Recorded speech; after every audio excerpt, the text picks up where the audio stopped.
안녕하세요. 지속가능한 미래를 위한 생분해성 플라스틱을 연구하고 있는 카이스트 폐기물 자원화 기술 연구실 박사과정 최신영입니다.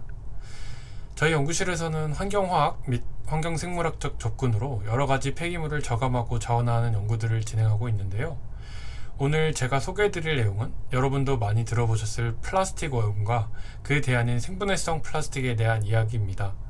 전공자가 아니더라도 이해하기 쉽게 구성하였으니 잘 들어주시면 감사드리겠습니다.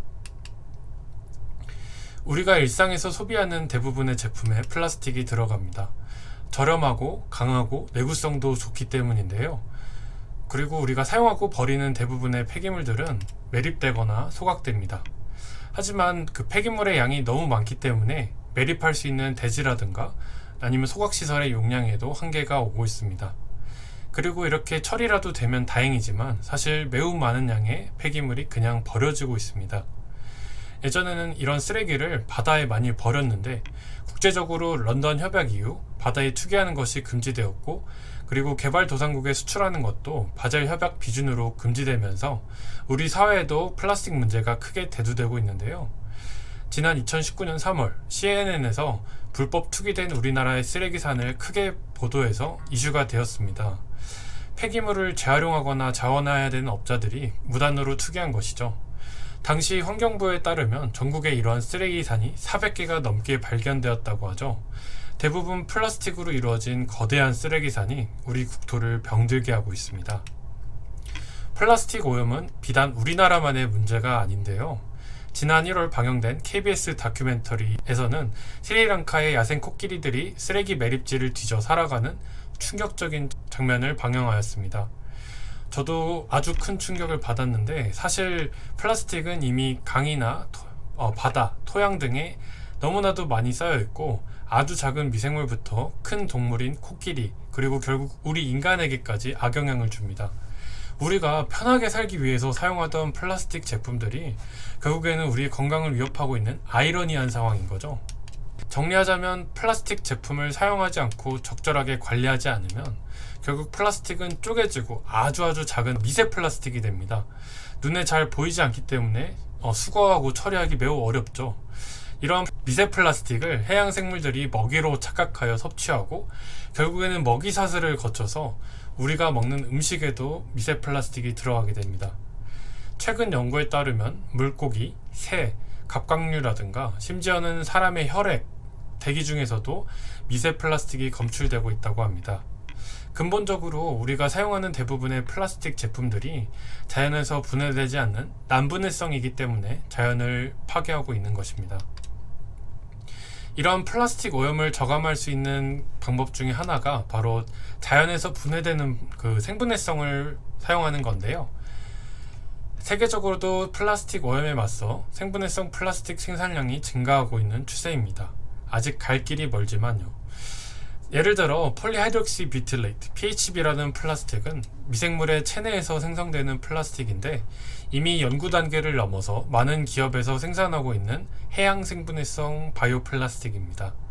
보시는 것처럼 자연 토양에 묻었을 때 몇 달 안에 완전히 분해되는 것을 볼 수가 있죠. 여기서 중요한 건 이렇게 쪼개졌을 때 미세 플라스틱으로 자연에 남아있는 게 아니라 완전히 이산화탄소로 산화되는 것입니다. 그리고 이런 바이오 플라스틱들은 바이오 원료로 만들었기 때문에 원래 자연에서 온 소재이기 때문에 지구온난화를 심화시키지도 않고요. 용어에 대한 설명을 잠깐 드리자면 바이오 플라스틱, 생분해성 플라스틱, 살짝 헷갈리실 수 있습니다. 그림을 보시면 초록색으로 표기된 세 구역이 모두 바이오 플라스틱입니다. 생분해성이거나 아니면 바이오 원료로 만든 모든 플라스틱을 바이오 플라스틱이라고 하죠. 여기서 생분해성 플라스틱은 바이오 원료로 만든 것도 있고 석유화학 물질 기반으로 만든 것도 있습니다. 따라서 이 생분해성 플라스틱이라고 해서 다 바이오 플라스틱인 것은 맞지만 바이오 플라스틱이라고 해서 다 생분해되는 것은 아닙니다. 그리고 화학 원료로 만들었다고 해서 꼭 난분해성인 것도 아닙니다. 생분해가 일어나는 원리를 간단하게 설명해 드리자면, 우선 플라스틱 물질이 고분자, 즉 화학적인 반복적인 결합을 통해서 이루어진 거대한 분자라는 것을 이해하시면 좋습니다. 이런 고분자의 표면에 미생물들이 달라붙고 빛이나 온도, 물 이런 자연의 작용과 함께 분해하면서 고분자를 좀 더 작은 단위인 단량체로 쪼갭니다. 여기까지는 일반적인 플라스틱들도 겪을 수 있는 분해 과정인데요. 이제 이렇게 작아진 단량체들을 자연에 존재하는 미생물들이 섭취하고 결국에는 이산화탄소나 물 등으로 완전히 변환하는 산화 과정이 생분해성 플라스틱이 분해되는 과정입니다. 쉽게 말해서 자연에 남아있는 물질 없이 완전히 기체 상태로 날아가 버리는 것이죠. 그렇기에 우리는 생분해성 플라스틱에 더 주목할 필요가 있는 것입니다. 그러나 한 가지 놀라운 사실이 있는데요. 생분해성 플라스틱이라고 해서 자연에서 반드시 생분해되는 것은 아닙니다. 지금 보시는 제품은 스타벅스의 PLA 폴리랙틱 애시드라는 플라스틱으로 만든 포크인데요. 전 세계적으로 많이 쓰이고 있습니다. 제가 작년에 대전 근교에 있는 시골 하천 토양에 여기에다가 이 스타벅스 포크를 묻어 보았습니다. 그 후 270일이 지나서 다시 돌아왔는데 아무런 분해의 흔적이 없었습니다.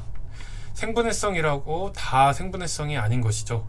즉, 이 스타벅스 포크는 PLA로 만들어져 있는데 이 PLA는 퇴비화 시설에서만 잘 분해되는 것으로 알려져 있어요. 거의 60도에 가깝고 수분도 높게 유지되는 인공적인 환경입니다. 따라서 이런 제품은 생분해성 제품이긴 하지만 자연에서는 거의 분해가 안 되거나 아니면 매우 오래 걸리는 것을 알 수가 있죠. 그리고 생분해성 플라스틱에 대해 우리가 쉽게 오해할 수밖에 없는 이유가 있는데요. 마트나 카페, 식당 이런 데 가보면 친환경 마크가 붙어 있거나 생분해성이라고 표기되어 있는 제품들을 쉽게 찾아볼 수 있습니다. 우리는 이런 라벨을 접했을 때 친환경 제품이니까 마음 놓고 써도 되겠다 라고 생각하기 쉽습니다. 그리고 자연환경에서 분해가 될 것이라고 생각하는데요. 사실 대부분의 생분해성 플라스틱은 아까 말씀드린 대로 산업 퇴비화 조건에서만 생분해되는 경우가 많습니다.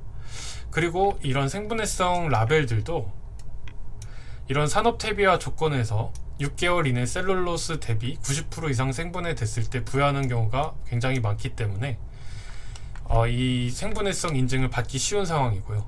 따라서 기업들이 생분해성 제품들에 대해서 실제 환경적인 생분해도보다 과대하게 광고하기 쉬운 이유가 바로 이것입니다. 이것을 그린워싱이라고 하죠. 그래서 저는 생분해성 플라스틱이나 고분자 물질들의 생분해 거동을 연구하고 있습니다. 어떤 요인이 생분해성을 결정하는지, 어떤 종류의 물질이 더 분해가 잘 되는지, 그리고 어떤 환경적 요인이 이런 것들을 좌우하는지 폭넓게 접근하고 있고요. 특히 자연의 관점에서 어떤 미생물들이 플라스틱을 잘 분해하는지 탐구하고 있습니다. 생분해 거동 연구를 통해서 영향을 미치는 요인들을 분석하고 그러한 지식을 기반으로 자연에서도 완전히 생분해되는 소재를 개발하는 목표를 가지고 있습니다. 그리고 연구 방법을 짧게 소개해드리자면 이것은 저희 연구실에 있는 생분해 장치인데요. 리액터 안에서 온도나 기계적 조건, 미생물 등을 조절해서 생분해 실험을 수행합니다. 호기성 조건에서는 이런 플라스틱, 고분자 물질들이 생분해되면서 CO2가 발생하게 되는데요. 이 CO2를 후단에 용액에서 포집하면서 앙금 형태로 포집하게 되고 결국에 이 CO2가 얼만큼 나오는지 평가하게 되면은 플라스틱 고분자에 들어있던 카본이 얼마만큼 CO2로 산화되었는지 평가할 수가 있습니다.